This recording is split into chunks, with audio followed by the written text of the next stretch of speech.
Have you ever heard the argument that vegans, in fact, kill more animals than meat eaters due to the harm done in crop production? It's a claim that has been circulating for a while, sparking quite a few heated debates. The argument suggests that the process of protecting and harvesting crops, which are a significant part of a vegan diet, might inadvertently cause the death of many small animals. It's a thought-provoking proposition, isn't it? It raises questions about the real impact of our food choices, not just on our health, but on the well-being of those animals we share our planet with.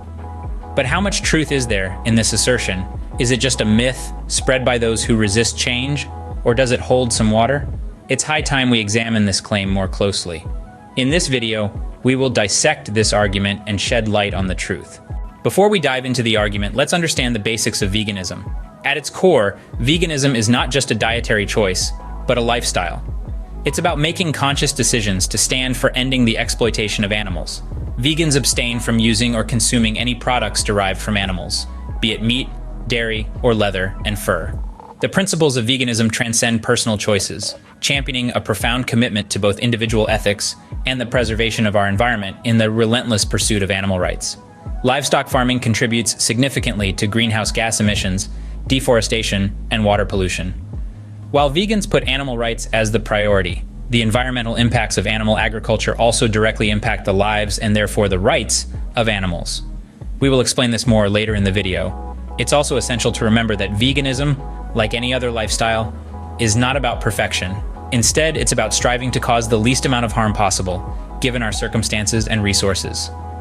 With this understanding, we can now start deconstructing the argument. So, do vegans really kill more animals due to crop production? This question has been at the heart of many debates, throwing a curveball at what many consider a no-brainer for ethical eating. The argument is quite straightforward. When crops are grown and harvested, the process inadvertently leads to the death of numerous small animals, such as rodents and insects, which are seen as pests or are accidentally killed during harvesting. Now, this is where the argument takes a turn and points at vegans. The claim is that since vegans rely solely on plant-based foods, they are responsible for more of these incidental animal deaths in crop production compared to those who consume meat.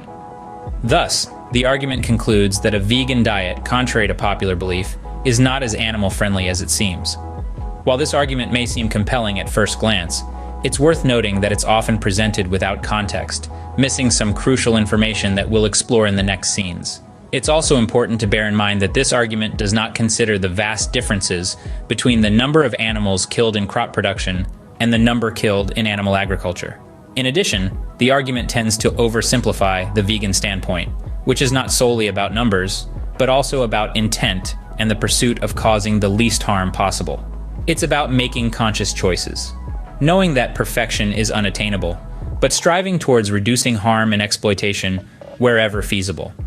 Lastly, the argument often fails to acknowledge the fact that crop production isn't exclusively for human consumption.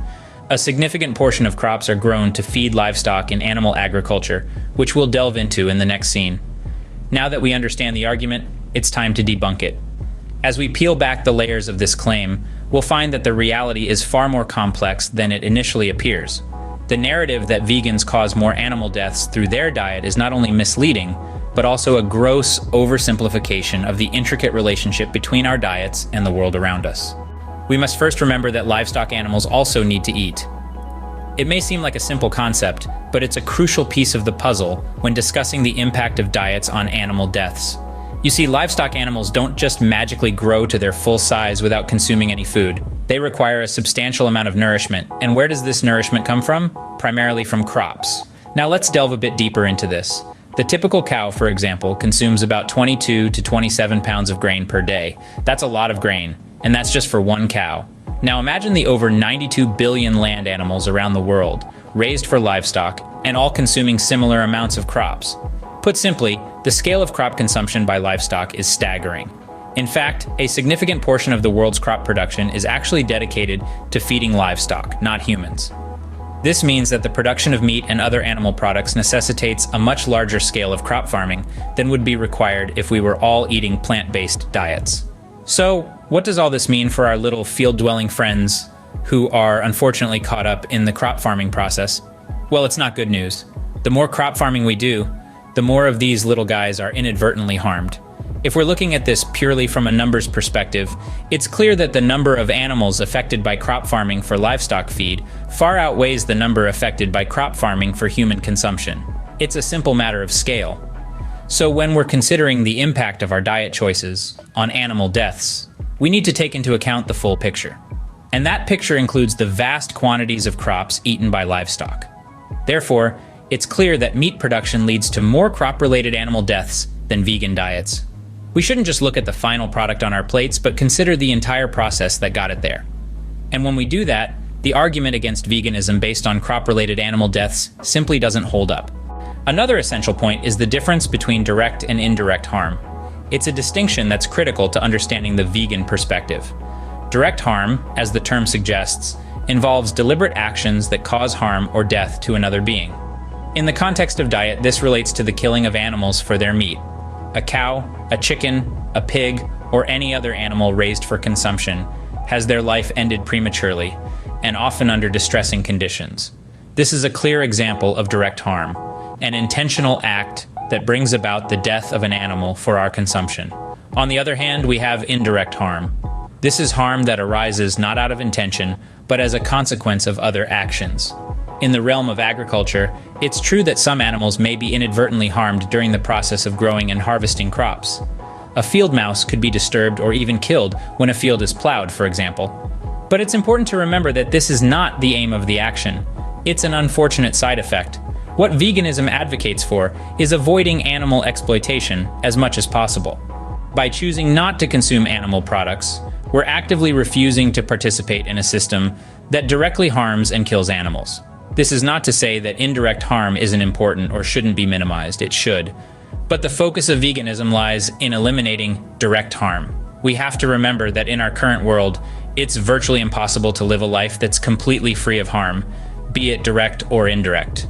But the essence of veganism is to strive for a world where we cause the least possible harm to other sentient beings.